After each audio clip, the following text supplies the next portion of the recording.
The Influencer's Edge is brought to you by the Invisible Influence Series.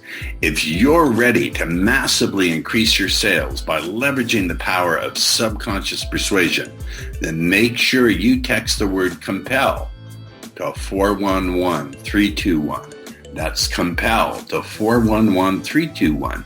And if you're outside of the United States, then use WhatsApp and text the word COMPEL to 1-909-741-1321. Make sure you put in your best email address because that's how we'll deliver the goodies. Welcome to the Influencer's Edge. This is the place where you come to get the latest breakthroughs, cutting-edge insights, tools, and techniques to leapfrog over the pack in sales, persuasion, and influence. Be sure you visit our website at www.theinfluencersedge.com. And while you're there, subscribe to us via your favorite network. Now sit back, tune in, and enjoy today's episode. All right, welcome to the Influencer's Edge. It would be safe to say that among the many guests we've had, our guest today is certainly the most interesting and the most multifaceted. And he is Rich. Do you pronounce it Guzzi or Guzzi? Yeah, Guzzi is good. Guzzi. Yeah. Now, Rich is fantastic as a guest because he has a background in black ops, and we'll get into what that means. He has been doing comedy for God knows how many years. And he's also a fabulous hypnotist. So let's dive in. I'm just going to read a little bit of your biography. We have a mutual friend in Chase Hughes who has been on the show. And yes. Chase is both a student of mine, and I'm also a mentor to Chase, and he's a mentor to me. So let's dive in about you. Mm-hmm. So Rich Guzzi is a multi-talented individual, renowned as a corporate presenter, entertainer, and peak performance expert with his exceptional Black Ops closing protocol. Stop right there. My audience is more and more responsive to any show I do with people who are into mind control, brainwashing, psyops. So let's talk. What do you mean by Black Ops? So Black Ops is kind of like in Harry Potter, they have the black arts. So this is unconventional, covert, very tricky tactical techniques to close sales. But my question for you is, originally, do you have Black Ops background in the military, like our friend Chase, or? I was never in the military. However, I have many years in the field, and as Chase will tell you, I'm kind of like a self-taught practitioner. So you have guys who are kind of like naturals at doing a certain specific, I guess, task. I happen to be one of those guys where I just was able to do it naturally. Then I started melding those techniques into teachable items to show others how I would do it. So yeah, right. No military background, but I have 45 plus years in the field with experience doing it. Okay, interesting. We'll dive into what that means shortly. You also have a background doing comedy, comedian, headlining clubs across the nation within just 9 months. All right, let's talk about how doing comedy. Did you do stand-up or comedy? Yeah, I was an actual stand-up comedian before I actually did the hypnosis comedy show. So I was very enamored with comedy at a very early age. I started doing it professionally in my, mid-20s or so, just doing regular stand-up comedy. You know, I go on stage, I would just tell jokes, and people would laugh. They pay me money. I was very lucky that I met this guy, Joey Cola, right in the beginning of my career. His dad was actually my Little League baseball coach. So we had this common bond, two Italian guys from Long Island. And he was already a headliner before, because he was in the game even longer than I was. And he kind of nurtured me and took me under his wing and showed me how to be a headliner. So within 9 months, I went from being a newbie all the way to closing shows because of his tutelage. So I was, I was very lucky to find him as a resource. That sounds like, again, we'll dive deeper into what you do in terms of coaching corporate clients, and I don't know, do you also coach entrepreneurs? Is it mainly corporate clients? No, it's entrepreneurs as well. A lot of my people are doctors, lawyers, financial guys, who want to be able to be the influential person in the room. Okay, so I'm very curious. First of all, stand-up comedy is a brutal game. Hard business. There's 200 guys on the planet making a living at it. So that's less than Major League Baseball players, football players, whatever. 200 guys, 200 and less people making a legitimate living doing it. So how did that prepare you, or did it prepare you to have the persistence? Because it's not easy to be successful as an entrepreneur. So how did that in any way map over into your ability to be successful at what you're doing right now, and the persistence it requires? Yeah, no question about it. Because every week I always tell people, so there's X amount of venues to play, and there's 10,000 comedians trying to get them. So every week there's like 99% unemployment in the comedy business. So for you to be able to be booked continuously every week is like a very big abnormality. So for some reason, I was really good at getting bookers to book me into the venues. And I again, my claim to fame, one of them is that I've done 10,000 plus shows over the course of a 30 plus year career. So it means I averaged 300 shows a year for 30 years in a row, which again is almost like a statistical impossibility. But the steady relentlessness of me attacking all the time, and my philosophy is excellence. When you have excellence and people see excellence, kind of everything happens on autopilot. So it got to be where eventually I wouldn't have to book any more shows in, because everybody knew me ahead of time. My reputation preceded it. So everybody knows that this guy delivers. This guy's going to bring people, bodies in the door. This guy's going to do a fantastic show.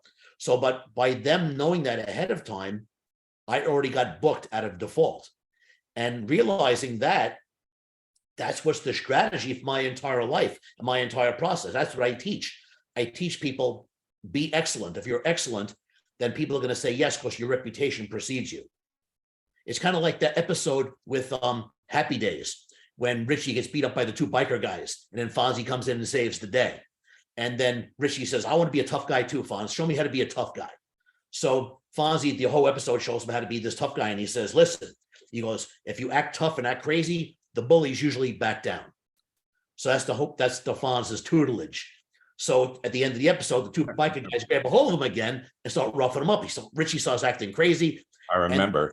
They're not backing down. And he goes, Fonz, they're not backing down. And Fonz goes, oh yeah, I forgot to tell you. Everybody knows I can kick some ass. You don't have that reputation, so nobody's going to believe you. And he goes, oh, that was a very important detail to leave out there, Fonz. So, but it's the exact same thing. Once you have this persona, once you have the reputation, once you do that, your job is 80% done. All the technical stuff after that, based, tactical skills and techniques, is a very small percentage of getting the job done. So I say, why don't we build reputation, work on reputation building? That's the training you should really be taking. Do that. Become the man, become the lady, become the one. If you could do that, most of the job is done already for you. All right. So let's dive in a little bit more. To build a reputation requires visibility, it requires excellence, and it requires tenacity. So I understand there's techniques for visibility. You can hire a social media consultant. And let's dive into excellence and how your black ops. I don't know what you mean. Again, let's expand what black ops means and how you teach that and what that does for your corporate clients. So does black ops include teaching excellence and tenacity and techniques of sneaky persuasion? Like I'd love to be crafty and sneaky. I think it's fantastic. Yep. Let's talk about that. Yeah. So being the person, being like, the showman in the room, being the influencer in the room. Once you've established that, you've created that character, then the other things become super easy. So yes, you can hire a social media expert to do stuff for you. However, there's people who their videos go viral, sometimes by accident, But most of the times it happens because the person has this special thing about them. I call it the it factor, this special magical ingredient. And it's the exact same thing in business. When people say, oh man, I'm more skilled than that guy stinks. Yet somehow they're more successful than you. And it agitates people. I tell them, I can tell you the exact reason. They have more it factor than you. They have, and I got into a big fight with this guy, a very prominent guy. I'll keep the guy's names out of it. But he was agitated because I told him, I said, well, you have to up your it factor. He goes, what are you talking about? He goes, even though you're well known, without that secret ingredient, it's always going to be a little off. So you have to have that special persona about you. And once you've got that. Well, you're really teasing us here, which is great. I like guests who tease and get. I think that's part of having the it factors you give. Right. So yes, yeah, exactly. But it's 5 categories. The it factor is 5 categories. It's confidence, charisma, communication skills, clothes, what you look like, and your celebrity effect. So those 5 categories combined together was going to give you your it factor score. And your it factor score on a 0 to 25 will show you exactly how successful you're going to be at doing all the rest of the stuff and being excellent. So I put together a very cool system on how to create that and show you I can show you pretty precisely how successful you are by the 4 categories and your scoring. Okay. Of all of these, I think charisma, because the challenge that many people would say, I think that charisma, this is just me personally, but the show's not about me, it's about my guests. Mm-hmm. I think charisma can be taught, but charisma doesn't necessarily mean being the most interesting, lit up person in the room. You're not the person who sucks all the air out of the room. So what do you mean by charisma? How do you train it? And go ahead, you answer. Right. Charisma is charm plus power. So a bum could be very charming. Hey man, I'll give you these beads. Hey man, hey, come on, hey, check these out, right? And he can be very charming, but he has no real charisma because he doesn't have the power element. You have to combine both elements to get true charisma. That's why I saw the best of all time, probably Bill Clinton, the most charismatic guy, comes on this, no matter what situation he's in, he owns the room. He owns the charisma category. He's one of the only guys who scores a 25 in the category. So his charming personality and his ability to just be able to talk and influence the people and not make them feel unimportant just because he's more important, and then also show the power element as well with the way he's dressed, the way he looks, the way he sounds. All those extra elements gives him true charisma, and it elevates his status. And again, that's one of the 5 categories, but that one right there is a massive head start for the guy. So when you say power, do you mean his power as the former president of the United States, his position? Or what do you mean by that? Because not everyone can be the president of the United States or have the status of the president. Exactly. And then sometimes that becomes the drawback. That's why it's really hard to score a 25 in it factor, because you have to score a 5 in all 5 of the categories. It's very difficult.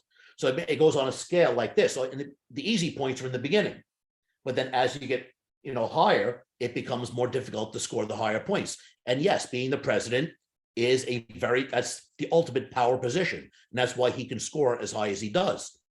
But an average person could also display power in lots of different ways. The look right away is a big one. So a guy falls down on the street and he's a bum dressed all, trashy clothes, stuff like that. Bum falls down on the street. People will literally walk over that body and move on. Where a guy with a suit and a fancy briefcase falls down, everybody's like, oh man, you're all right. And they're picking him up because of the perceived power element. And that right there starts the process. Then from there, we can go into other areas, the way you speak, the way you sound, and your mannerisms, the way you move your body. All those extra elements can display power. It could also be as simple as the people you're hanging around with. All of a sudden you walk in with an entourage of people and they're all gushing over you. That power element all automatically elevates your status. So it could be your surroundings. It could be the car you pulled up in. There's lots of different aspects that increase that charm. You add the power to it, and you got the secret ingredient to making true charisma. All right, now Which is you, one of the 5 categories. okay, we'll get to the other ones. You are also an extremely experienced and skilled hypnotist. Yes. Can you use hypnotic techniques to install any of these elements of power, confidence, et cetera, et cetera? There's a big argument in the hypnotic community about installation, and one of my, if not the most famous guests on my show, Richard Bandler, talks a lot about installation. There's some people who say installation is bullshit, that it has to be a gradual process. Do you believe that you can take a person, depending on their hypnotic susceptibility, excuse me, I had too much coffee this morning. Do you believe that you can install some of these factors, or do they have to work on it, or both? And how does that relate to your clientele, your current clientele? Okay.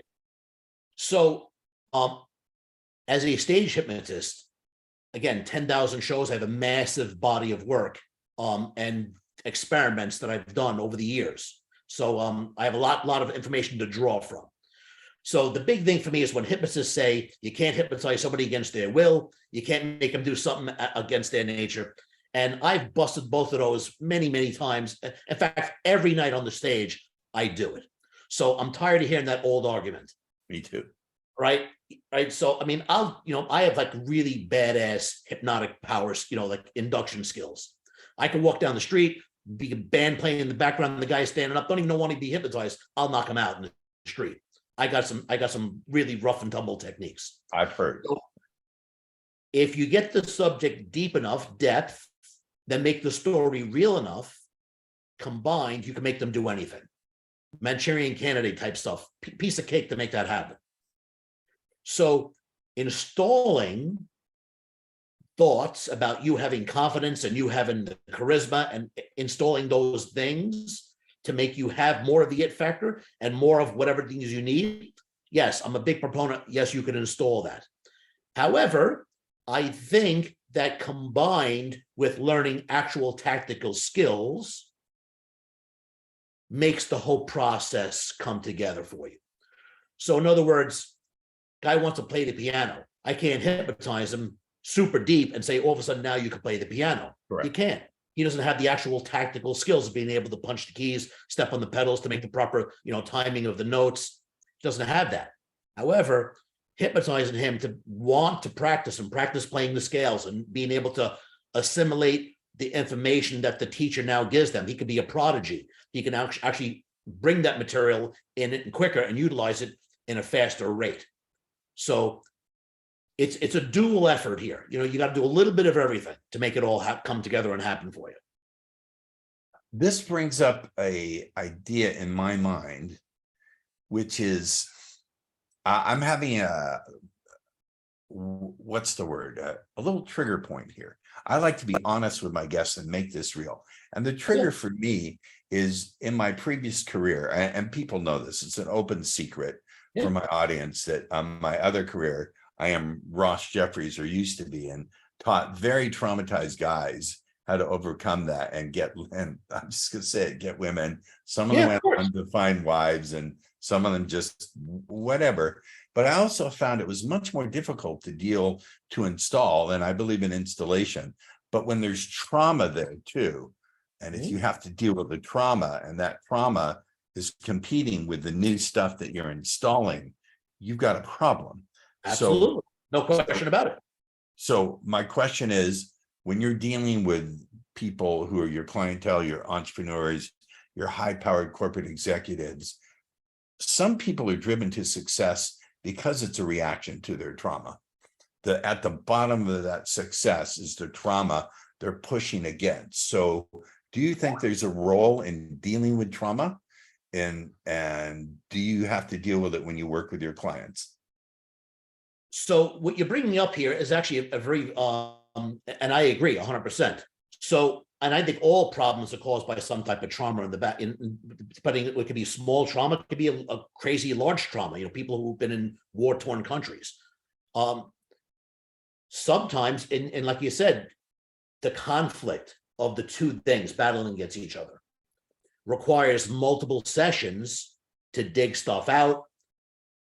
Not erase it and eliminate it, but eliminate the emotional charge that's hooked to it. Yeah. Right. Because I'm not a big proponent of taking memories away. I don't, this is like a Back to the Future type situation. That lesson still has to be learned. It should be in there. However, we want to take the emotional charge away. So, and sometimes this requires multiple sessions to dig into it all, and then start installing the new stuff on top of that. So yes, I agree with you 100%. That is definitely the case. And I think, listen, I think everybody needs a hypnotist. I think it should be the same thing as a financial advisor, a doctor, a lawyer. You should have your hypnotist. I mean, I work with some guys, and again, we'll keep names and stuff out of it. But here's a guy who is a very well-to-do, powerful individual, got a big, successful coaching business. He's amazing. He's also a pretty tough guy. He's into martial arts and stuff, and he's rough and tumble. In fact, the art that he practices is so tough that while they're doing the moves and techniques, there's another guy walking around with a stick, and he starts whacking people with the stick.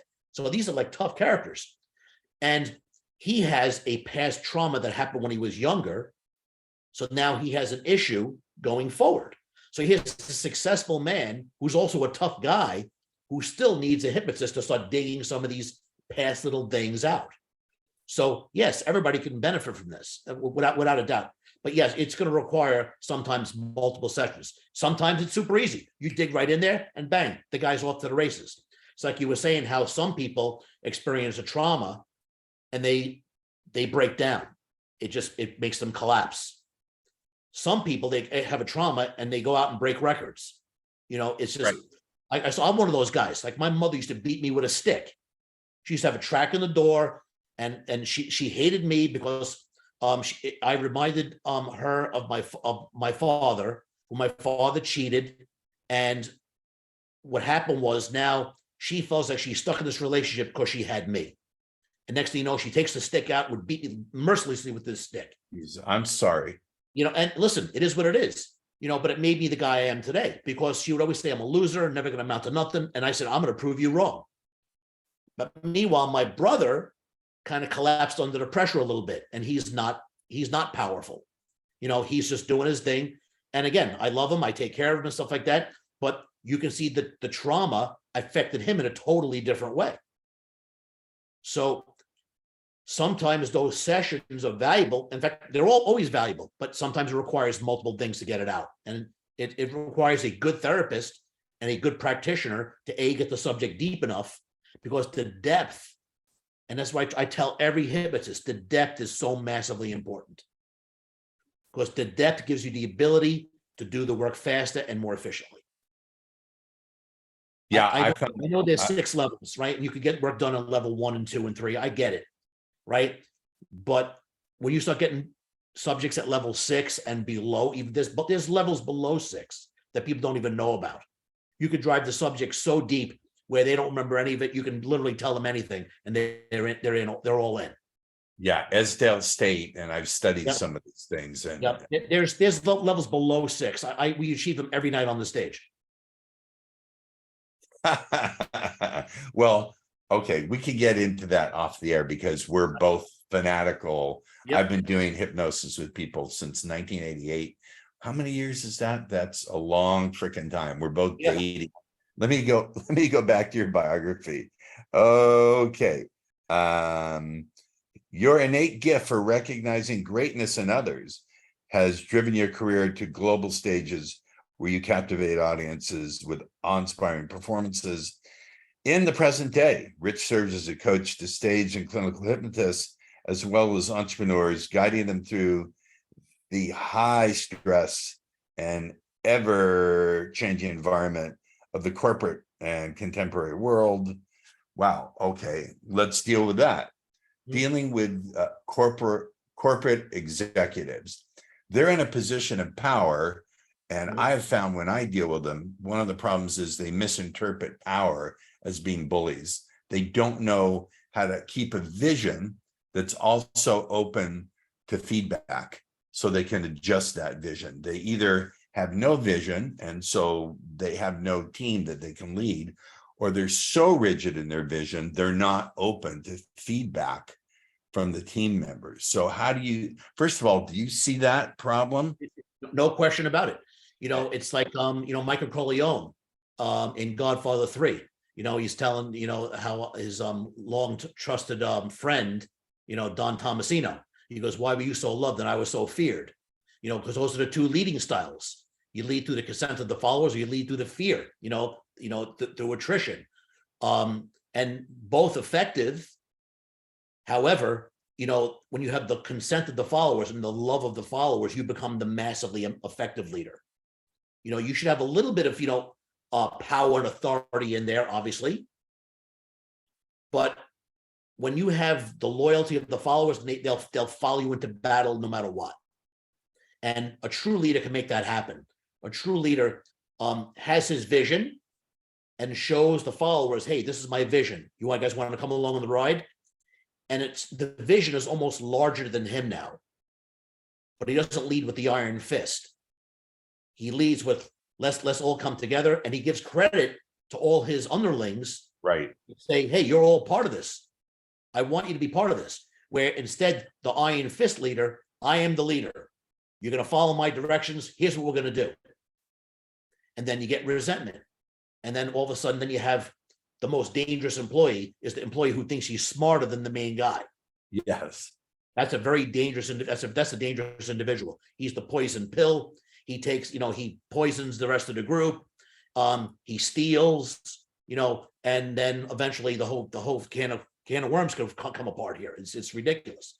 But the good leader takes the ego out of it and says, I'm doing this for a larger reason. It's not about me. It's about the better of the world.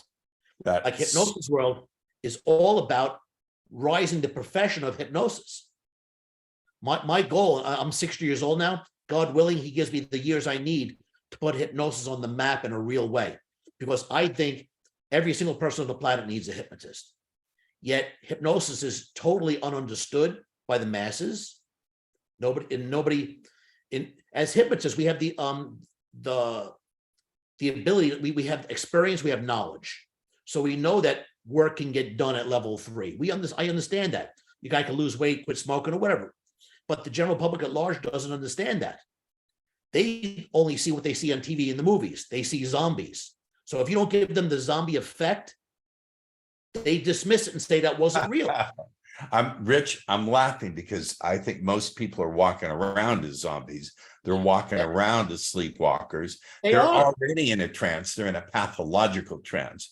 They're in a trance of self-limitation, self-attack, repeating mistakes, social programming, and a trance of not being able to think for themselves. I frankly think we live in a deliberately numbed out and dumbed down population that's been done. I'm just going to spill it and we can get into weird theories because I don't give a fuck. This is my show. But I think there's a deliberate intent and campaign to numb people out and dumb them down and give them the attention span of that. It's because a population like that cannot participate in a republic. What do you think? I listen, and artificial intelligence proves it.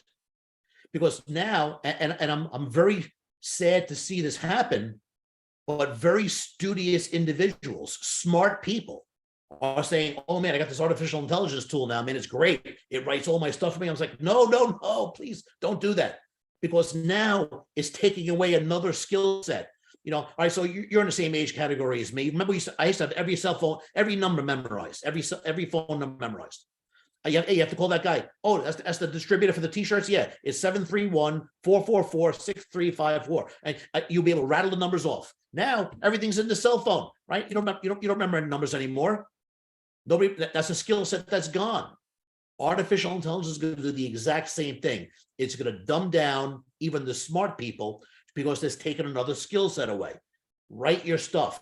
Put your good material out there. show the world what you have. Don't have artificial intelligence write your stuff for you. Oh man, it's driving me insane when I hear this. I'm like, man, it's here we go. It almost makes me glad I'm old because We're not old, we're seasoned. we're like a seasoned, fine we're wine. seasoned veterans. But man, where we're going, I just want to get hit. I have to teach people that hypnosis is real and it can help your life. That's my goal. That's my vision. My vision is to make it where everybody can now use hypnosis to make their life better. It's the most important tool we have available. And yes, I agree. We're getting watered down. And it's scary. It's scary to watch it happen. Everyone has a different definition of this is really, I think, the most enjoyable thing for me as a host, because we can delve into things that are not necessarily in the biography. Biographies are pacifiers for the host and pacifiers for the guest, and we're both grown and powerful adults and don't need them. Richard Bandler and John Grinder, Richard Bandler, not John, was my initial mentor. And Richard and John used to love teasing people by saying, there's no such thing as hypnosis, and everything is hypnosis. What is your response to that? Actually, you know what? As prolific as that sounds, it's true, really. When you say we all walk around in a state of hypnosis, I'm a very difficult subject to formally hypnotize. I would, it's like playing chess. It's like me going to my psychiatrist. Right? It's hilarious because I read all the same books. I know all the same stuff. We're playing chess. We're going toe to toe with all the material. It's really hilarious. So the fact that I'm a poor subject to be formally hypnotized, I'm still walking around sometimes in a daze where this information is like flowing into me, almost like I'm the antenna, and I can do it all the time, and I can almost do it at will now. So that's a form of hypnosis. Yet to be formally hypnotized and I would love to be on a show and do all the wacky stuff and wake up 2 hours later and have them show me the video like, oh man, that's me doing all that stuff. I'm dancing like a ballerina, right? I would love to do that and participate, but it's just maybe not in the cards for me. But yes, everybody's being hypnotized, and there's no such thing as hypnosis. It's true. It's a double-edged sword. How are we gonna define hypnosis? We can define the formal state where they're super deep and addict, they can do with anything you want, or the highway hypnosis where you drive on the road and 15 minutes later, you don't even know how you got there. Or, if I may, falling in love. If you can't think of anything more hypnotic, where you hallucinate away the other person's flaws. Everyone is warning you, look out for the red flag, look out for the red flag, and this one and that one. And you just don't see it. It's negative hallucination. You got blinders on. Where you literally hallucinate it away. And then when the whole thing falls to shit, you hallucinate away all the good things and only see the red flags. Ladies and gentlemen, if you don't think that hypnotic techniques, if hypnotic processes are running your life, you need to wake up. And this is one of the reasons why I meditate, because through meditation, I can see all those patterns arising without programming them back in. I don't know if you meditate. If not, I strongly suggest it. It's a really good way to dehypnotize yourself from the things that are not useful. No question about it. I practice it. Plus, it keeps me relaxed, keeps my blood pressure down. Yeah, it's a very good practice that everybody should be doing. Let's dive in a little bit more into your process for serving your clientele. So who is your typical, some people say the riches are in the niches, and do you have niches that you work with, or are you just out there saying, I want to help everybody, because this is a tool. I feel hypnosis has been extremely great to me. And I think, in fact, I know that every person on the planet needs the hypnosis. Every single person. There's nobody on the planet who doesn't need it, who can't benefit from it in many different ways. So that's number one. Number two, I think that, what's the best way to put this?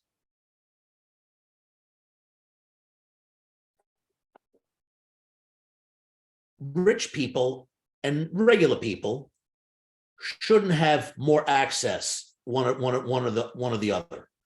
I like to help everybody, and I like to keep my stuff as simple as possible. So that way everybody can assimilate to it, everybody can afford it, everybody can do it. So yes, I have high-end clients that they pay anything to just do one-on-one sessions and stuff like that. No, I want just you. I just want just me and you. Because most of the times I do groups. But because the group, they all want the same thing. They want a better life. They want to make more money. They want to get better relationships. They want to be able to relax more, right? So the average guy that's the average person wants that. But there's some people who just say, but listen, I want to just work one-on-one. I got the money, I'll pay you. So they'll literally pay for the entire group. I know. And listen, it is what it is. But my real happiness comes from taking care of the masses, because I always consider myself a regular guy. So yes, I've done well, but I'm still a regular. I used to be a car mechanic when I was a kid. My dad was a car mechanic. I wanted to be a car mechanic too. When I was 15 years old, I used to fix cars. I come from regular stock. My parents weren't rich. In fact, we were pretty much broke. So I like to work with regular people and show them how to have the better life. And that's what hypnosis can give to them. So yes, I will do group sessions for those people, and I keep it extremely simple. All my processes are extremely simple. Anybody can do it. You don't have to be a scholastic individual. You don't have to be a super smart. You don't have to be super rich to be able to take these materials and make your life better. And that's my real goal. That's what hypnosis world is all about. It's about helping the masses and exposing hypnosis to them, explaining what it is. Hey, it's not this crazy witch doctor stuff. It's not Harry Potter. This is real stuff that everybody's got the tools. I'm showing you how to turn them on, showing you how to use them. I want to make one more point, and then I want to give you the opportunity to tell my audience how they can stay in the conversation with you if you have a free gift, et cetera, et cetera. Yeah. Many years ago, I had a mentor who, brilliant, a genius, one of the best hypnotists I've ever met. Not a particularly nice guy, unethical in how he did business, but that's all great because what he taught me is more than worth what he cost me. And one day, early on in my tutelage with him, I said, hey, blank, can you get someone to do something against their will with hypnosis? He said, and this was his answer, Rich, and it really, really affected the way I look at it. He said, technically, no, but the vast majority of people don't have a will. If you define will as a strong focus that's aligned with your vision and your values, they don't have it. They have little wishes and desires that contradict each other and flit through their mind like little butterflies, and they don't have a will. I would like to get your response to that. Well, he's partially correct. Of course, there's a large portion of the population who are like, whatever, man, let's do it. I have those people come on the stage every single night. Hey, man, I don't even believe in this stuff, but let me see what happens, right? They don't care. So he's partially correct there. However, if you dig deep into every single person, there's things that are not in their capacity, not in their normal repertoire, right? So most people aren't sociopaths. Most people aren't killers. So let's go all in. Let's say, all right, let's go as far out onto the limb as possible here. Let's make somebody the killer, the Manchurian candidate. Most people don't have the capacity for that. They don't, right? They don't have the, because even like tough guys, I remember, what was the movie? True Romance, where the guy goes, he's talking about, his first kill. I know he's puking, throwing up. Now here's a tough guy who's joining the mafia. Even he doesn't have the stomach for the first crack.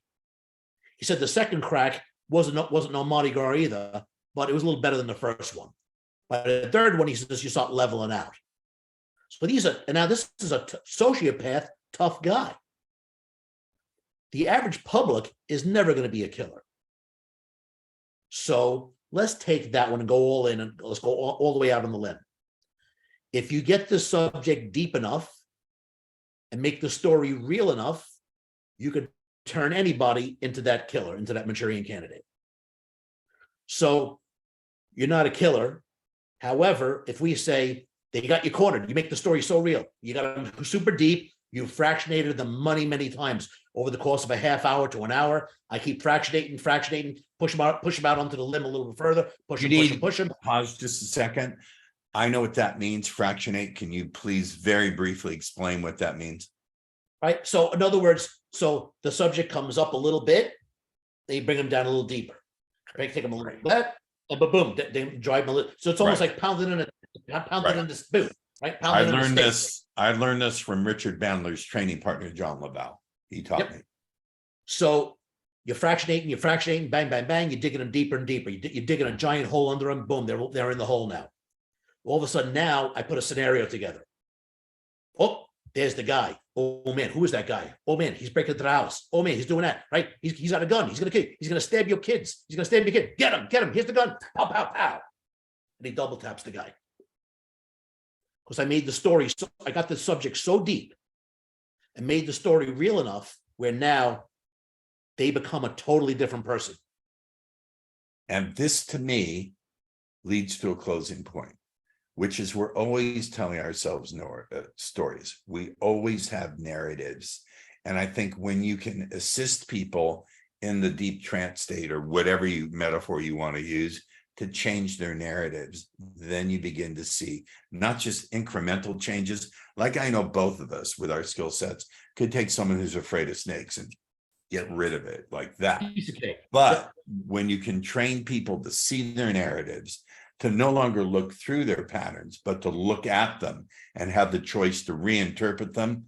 When you can get them at that level, you have generalized change, excuse me, that's not incremental, it's exponential. And I think you are one of the few people in the world, in addition to our friend Chase and some other people who are capable of doing that. So I salute you in your power. And I also think there's a profound kindness in you.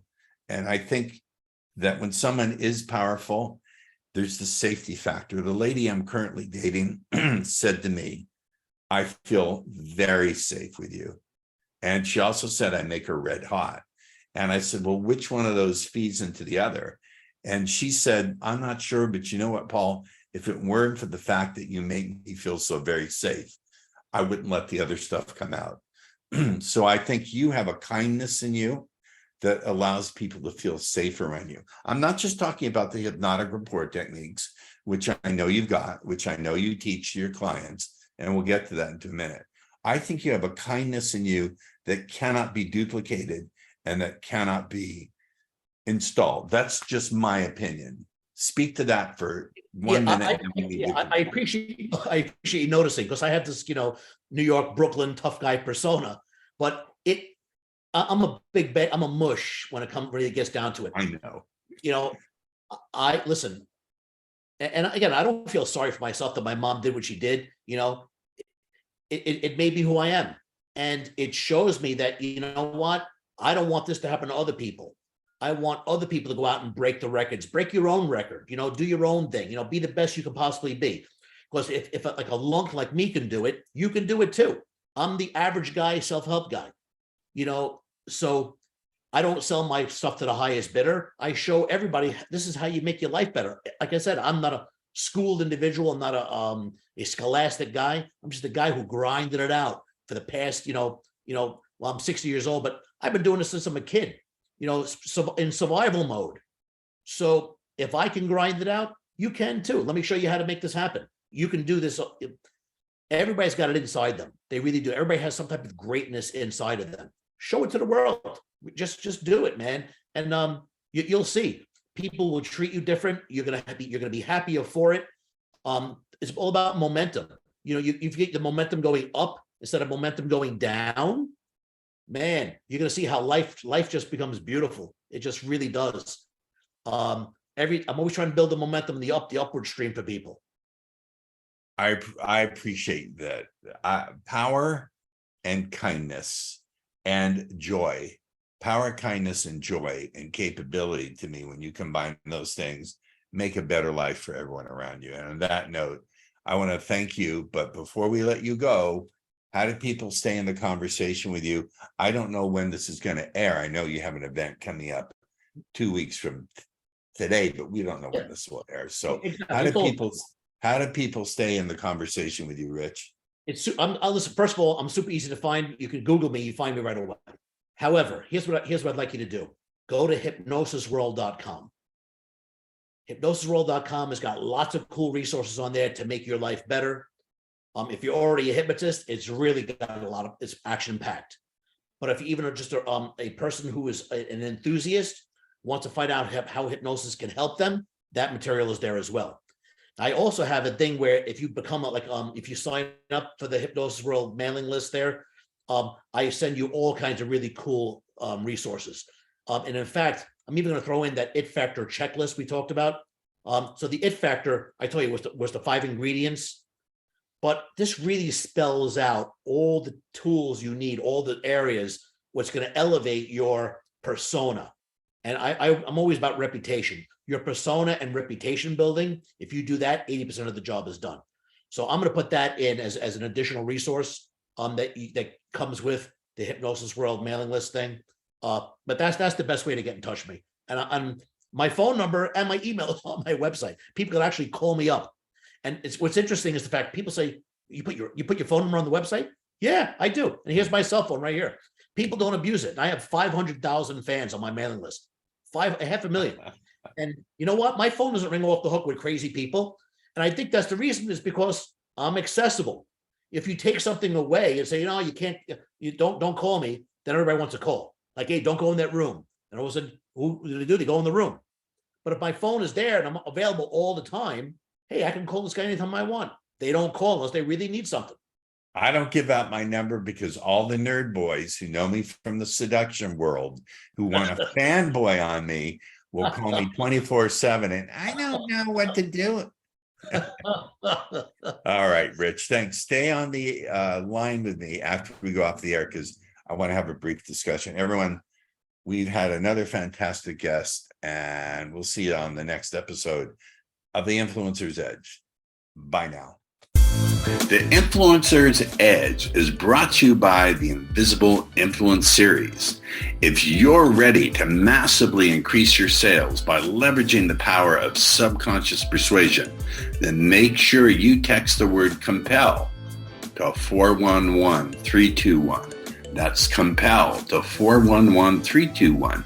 And if you're outside of the United States, then use WhatsApp and text the word COMPEL to 1-909-741-1321. Make sure you put in your best email address because that's how we'll deliver the goodies. Thank you for tuning in to the Influencer's Edge, where you get the latest breakthroughs, cutting-edge insights, tools, and techniques so you can leapfrog over the pack in sales, influence, and persuasion. Remember to visit our website at www.theinfluencersedge.com to enjoy even more great episodes like this one. We look forward to seeing you again on the Influencer's Edge Show.